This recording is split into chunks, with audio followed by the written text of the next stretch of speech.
Primeiramente o slider, para quem não conhece, é um produto que protege a moto em caso de quedas e tombos, protege tanto parte de motor como também carenagem, tá?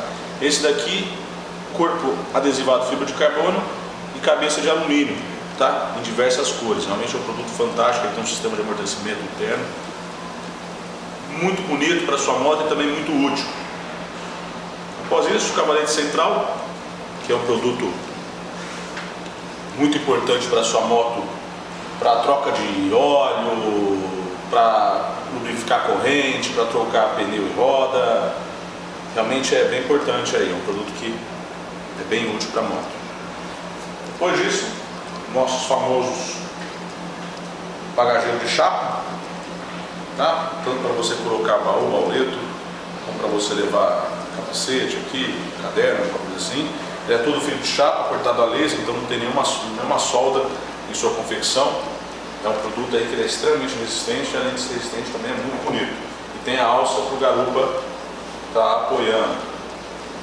E logicamente não podia deixar da gente desenvolver também o escape, né? Esse é o último modelo da Roncar, que é o TS2way+.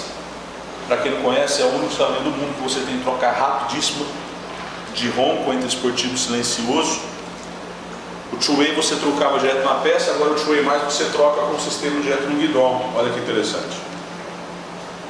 Com essa peça aqui, você, desse lado aqui está no silencioso, abriu, está esportivo. Você pode deixar semi-aberto. Enfim, você tem várias tonalidades de ronco aí. Olha que interessante a borboleta lá, a borboleta está fechada. Agora eu vou abrir. Mas não só de olhar, o mais interessante é escutar. Vamos escutar o ronco para vocês verem como é que ficou. Vamos lá. Vamos mostrar o ronco agora para vocês, lembrando que o escape está no silencioso, tá?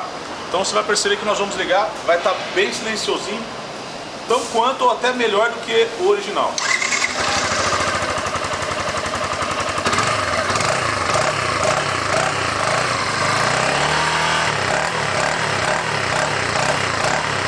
Vamos abrir, você já vai perceber rapidamente a diferença de ronco. Olha só.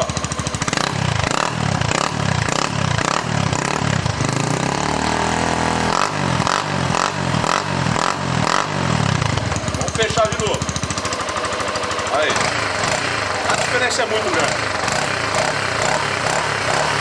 Dá pra você abrir só um pouquinho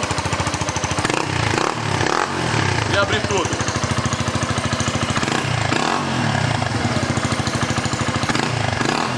Vou voltar, ó. Então é isso, gente. Esse é o Coyote two-way+, para Feira 150, exclusivo no mundo da Roncar. Só aqui que você encontra conosco. E procura os nossos sites ou nossos parceiros pela internet. Obrigado, até mais.